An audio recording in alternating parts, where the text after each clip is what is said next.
Good morning, everyone. Thank you very much indeed for coming along, and hopefully that introduction from Manuel has started to situate yourself back, not in the modern theatrical space, but as if you were coming to see an ancient Greek theatrical production.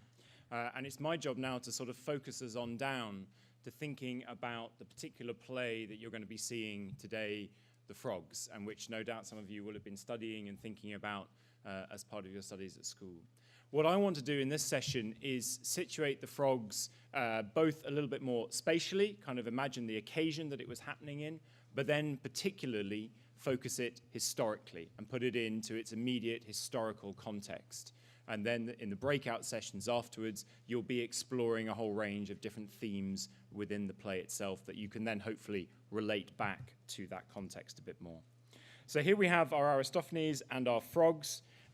We heard a little bit about where this material was being performed, particularly in Athens. If we're in Athens, we are moving ourselves into the great theatrical space, the theatre of Dionysus. Emanuela mentioned the two different festivals, the Dionysia happening in March, sailing season, when Athens was open to the world, and the Lanaia, the comedy festival, predominantly comedy festival, happening more in January, February time, when sailing conditions were much more difficult, and thus we imagine the audience was much more Athenian, homegrown. And as a result, we think the comedy, as a result, this being more a comedic festival, Athens was a little more happy to wash its dirty linen in public when it was only really themselves watching this performance. And the Lanaia, which was overseen by a different group of officials from the Dionysia, in particular, it was overseen by officials related to the Eleusinian Mysteries, and we'll see part of the chorus of the frogs is our initiates in the underworld, and we're going to come back to the Eleusinian Mysteries a little bit later in this talk. But it also started a festival, it started later than the Dionysia, and crucially, it first started off being performed probably in the Agora before moving also to take up its place in the theatre of Dionysus. Now, Aristophanes was active, so we put ourselves into the theatre of Dionysus here, as you can see in as it sits today, and in its Roman era construction. So again, as Emanuela was saying, dial yourself back to think of a wooden, much more wooden, temporary set in which these great performances, both tragedies and comedies, were being performed. Now, Aristophanes was active and writing from 427 BCE through to 386, right?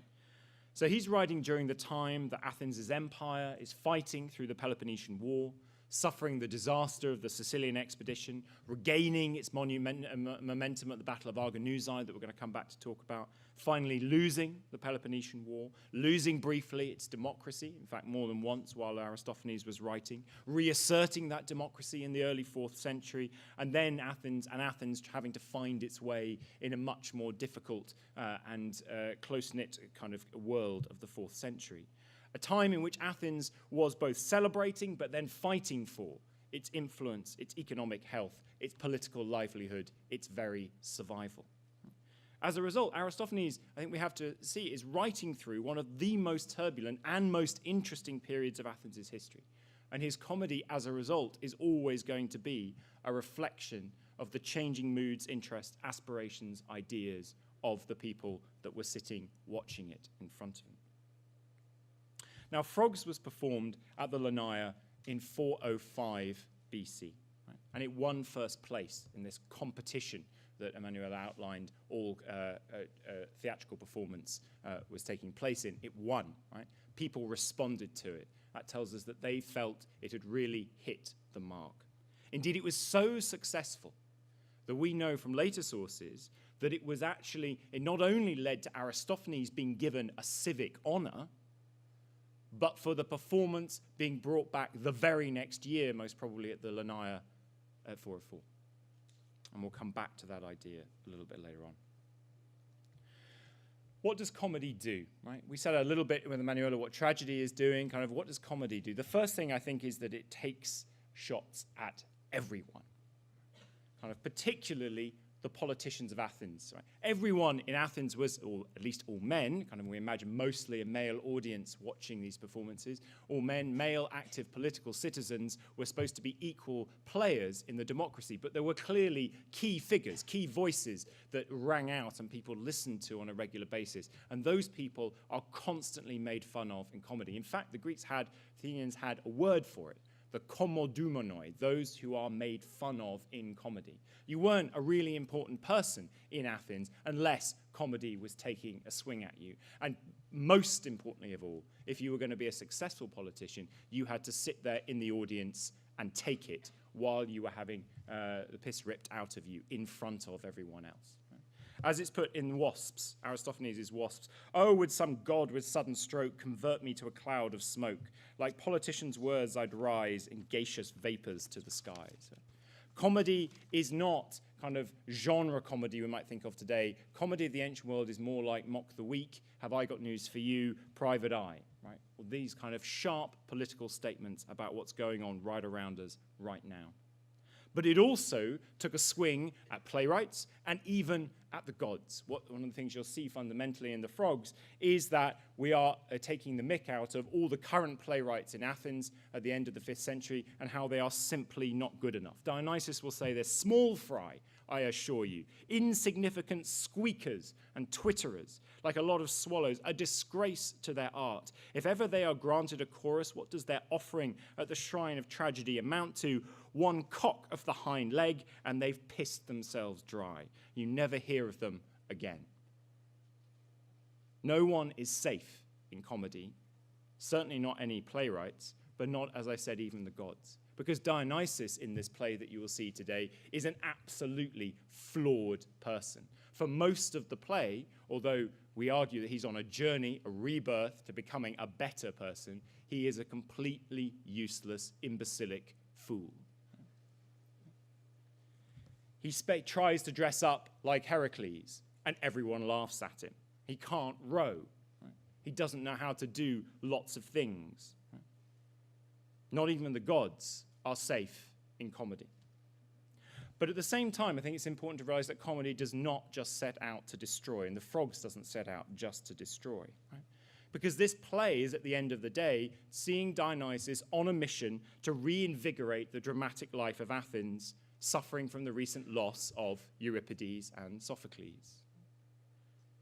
At the end of the day, when he descends into the underworld, his plan is to bring back somebody who can benefit the city. And that mission morphs into not just somebody who can benefit the city, but really someone who can save the city in its time of desperate need. And we'll come on to how desperate that need was in a second. As he says, I came down here for a poet. Why? So our city could survive and continue her choral festivities. So whichever of you is prepared to offer the city some good advice, he's the one I've decided to take back with me. And in the discussions before the public performance that we had last night of the play, one of the things that really came to the fore was this true belief that theatre, comedy on the stage, could impact and change the direction that the city would take. Again, I don't think we're so used to thinking that today. We think about theatre as entertainment, something to switch our minds off from the real world that's happening around us. But here we have to put ourselves in a space where what went on the stage was going to get you guys to start thinking, and the same people, would be going off to make the political decisions tomorrow and the day after that and the day after that. Right? What happens up here is not just drama. It is actually a stage, a place in which the direction of the city can be changed. If that good advice can be found from within a play, right, the city could be saved. So comedy may make fun of everything. It does, right? But it simultaneously sets up, and particularly the Frogs here, sets up the art of theatre, the skill of its best playwrights, as having the power to transform, inspire, and save society. And Athens needed saving. We're sitting in January to February 405 BCE when the Frogs is being performed. Let's just cast our mind back. Imagine what you guys, the Athenians watching this, would have in your minds. You would have had long-suffering experiences of the ongoing Peloponnesian War, of the plagues that had beset Athens, killing vast numbers of the civic population. You would have even more vivid memories of the democratic coup that had happened in 411 BCE, when democracy itself had been voted out of existence and a group of 400 had been put in its place to rule as an oligarchy. It had faltered and fallen by the wayside relatively quickly as part of complex political machinations amongst those elite politicians, the same ones that were being made fun of in comedy in front of you. And democracy had been reinstated. But there would be the question mark in the back of your minds, just how stable is our politics, is our democracy, is our society? You would have had equally vivid memories, I think, of just 2 years before that, the disastrous Sicilian expedition, when Athens' fate, if you like, Athens' winning position in the Peloponnesian War had completely been reversed, and suddenly things were looking very dicey for Athens, even for its survival. And then you would also be dealing with the loss of the great tragedian playwrights, Euripides and Sophocles. But you would also be dealing, perhaps most vividly, with a moment which possibly offered some hope. And that's the Battle of Arginusae that had happened just the year before in 406. We put ourselves up here, the Arginusae over there on the map, and here's some dramatic reconstructions of the sea battle. In 406, the year before, Athens had had to scramble to provide a fleet big enough to take on the Spartans, the main opposing enemy in the Peloponnesian War at sea. To provide the numbers of people they needed to row the oars of their ships, they had had to extend citizenship, to bring in slaves to row, to swell their ranks. They'd had to melt down golden statues of victory that adorned their sanctuaries, including the Acropolis, to pay for the building of those ships. Right? This mad dash to create a fleet big enough to send up against the Spartans had resulted in the Battle of Arginusae and in an Athenian victory. Perhaps the beginning of a moment of reversal, a change of fortunes. 8 Athenian generals, through a balance of innovative battle tactics and a lot of luck, had managed to beat back and destroy the Spartan fleet. But that victory was soured because a great storm immediately after the victory had impeded those generals from picking up the Athenian survivors in the sea, and indeed, kind of as a result, many drowned. Leaving your dead to drown and not bringing their bodies back from the battlefield for burial was a serious business.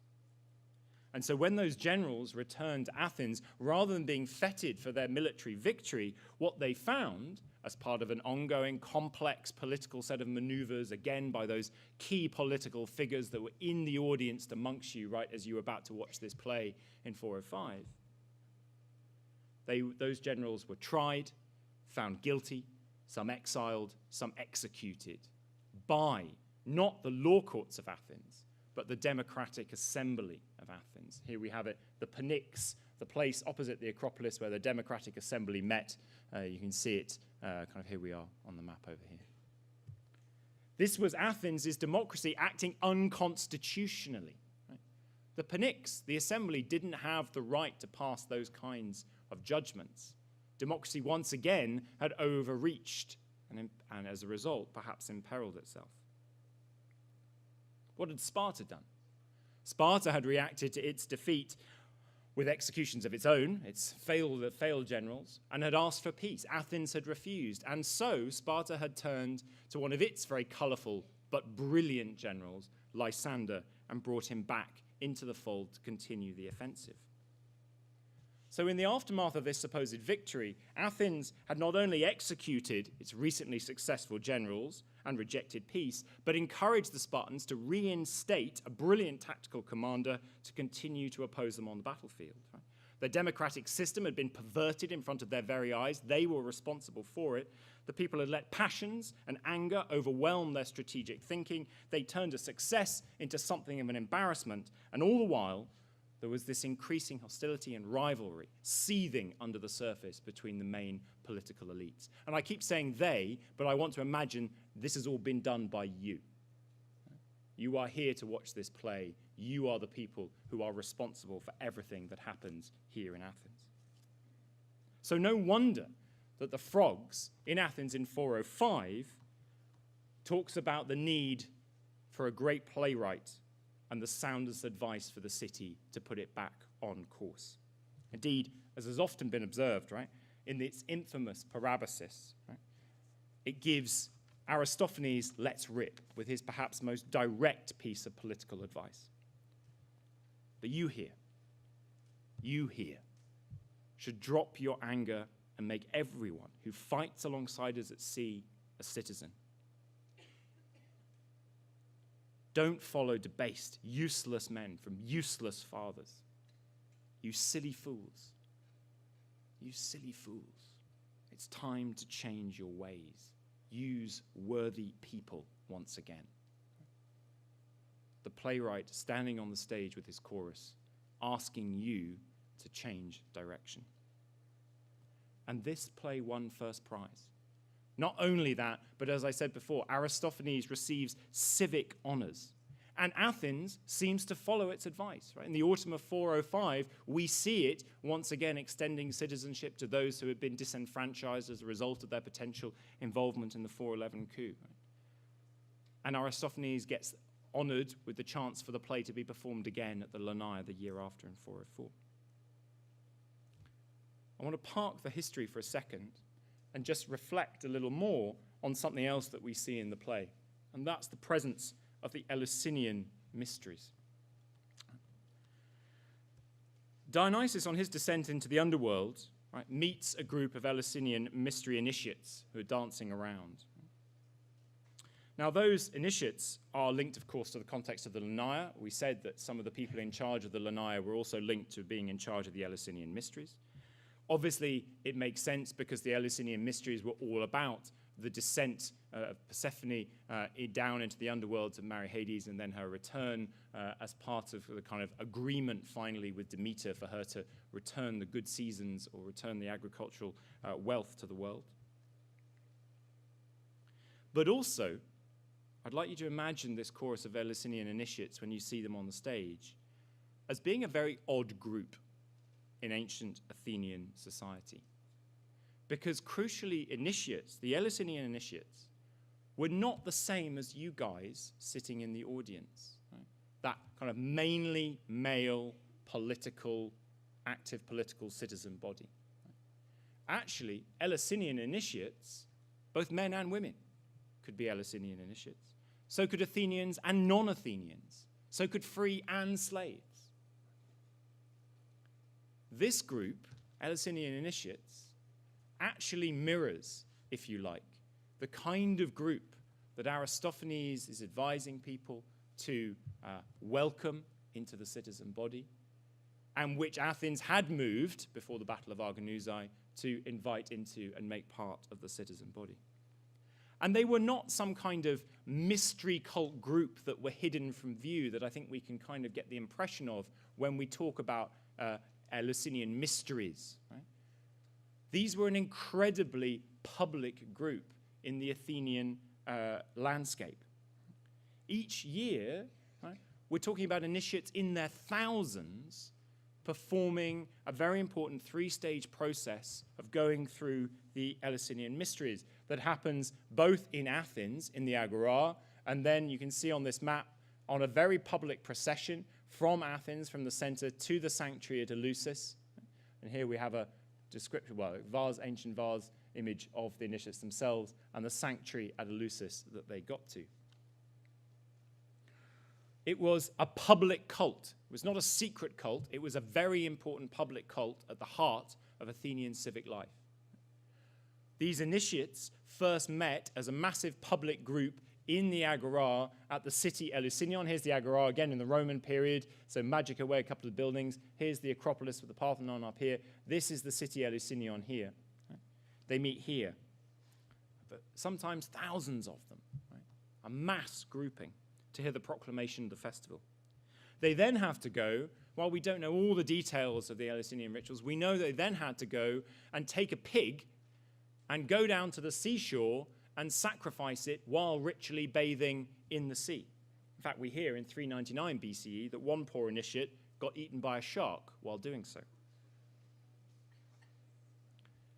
Again, a massive public experience. They had to bathe, they bathed naked. In fact, we hear that one of the most beautiful kind of courtesan women, Aspasia, the partner of Pericles, when she became an initiate, the rest of Athens flocked down to the sea because it was their chance to see her naked. 3 days later, they gather back again in the Agora, and then they do that very public procession across 15 miles from Athens to Eleusis along this prescribed sacred route. So this group, right, are unparalleled in Athenian society in breaking across all the normal divisions that marked the Athenian world, between men and women, between Athenian and non-Athenian, between free and slave. Right? And they were absolutely crucial to the maintenance of the status quo, of Athens' continuing agricultural fertility and thus survival, and of the good relationship with the gods, and of particularly of Demeter. So when you see these Eleusinian initiates on stage, don't just think of them as some odd people in the underworld doing their weird cultish thing. Think about them as representative of something that you guys, the Athenians, would be very used to seeing at the absolute public heart of Athenian civic life, and a group which stood out for you because it crossed all those sorts of boundaries that you, as a citizen body, have had to do so in the last year to fight at Argonusai, and that you're being encouraged to do so again right now to turn around the fortunes of Athens.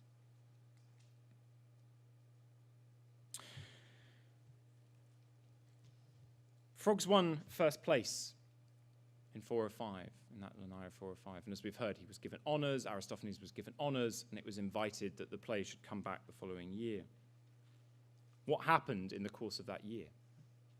Lysander, the new Spartan general, used his good connections with the Persian king, Cyrus, to receive all the money the Spartans needed to rebuild their fleet destroyed at Argonusai. So the Athenians, very quickly, found themselves facing a brand new Spartan fleet, paid for with Persian money, at a time when, if you remember, they had just executed their recently successful generals. So we come to the advice at the end of the play. This battle, this Dionysus going off into the underworld to find someone who can give the soundest advice for Athens in her hour of need. And I guess it's no wonder, in this environment, that the play chooses Aeschylus over Euripides. The man, irrespective of who he is as a better playwright, the man who had fought himself at the Battle of Marathon in the first Persian invasions that Emanuela spoke of. The man who had faced up against Persia himself, just as Athens was going to have to face up against a Spartan fleet funded with Persian money. A time when democracy had held its nerve in its fledgling infancy. And what does Aeschylus offer? He doesn't offer battle tactics. He offers advice on how Athens should govern itself, as Aristophanes had also done. Govern properly, do politics better, and then everything else will flow from that. The kind of sadness is that in many ways, the play represents the choice that Athens did not go on to make. It may have tried to extend citizenship. It may have offered the honours to Aristophanes and given him first prize. But what we see in the reality is that the Spartan fleet was soon sailing around the Aegean, threatening in on Egina and even and the whole of Attica. During the course of 405, it managed to circumvent that Athenian fleet that had been so recently successful and move up towards the Hellespont here in order to cut off the crucial grain trade, the grain that came down from the Black Sea all the way to Athens to feed its population. Lysander's plan was simple: to starve Athens into submission. The Athenian fleet tried to respond, but this time at the Battle of Aegospotami In September of 405 BC, it led to pretty much the entire destruction of the Athenian fleet. One messenger escaped back to Athens to deliver the news, at which a great wailing was said to be heard through the city. So when you watch this play this afternoon, think about watching it that first time in January, February 405, when you're coming with the success at Argonausi in your minds, but the failure of what you have then gone on to do in terms of executing and exiling your generals. Think about, as you hear the advice of Dionysus, of Aristophanes, of Aeschylus, what that might mean to you sitting here in January, February 405. But then also cast a thought to what it might mean watching this play and listening to this advice in January, February 404. You lost Aegospotami in September of the year before. The blockade was now starting to take effect. Athens was starving. You were starving.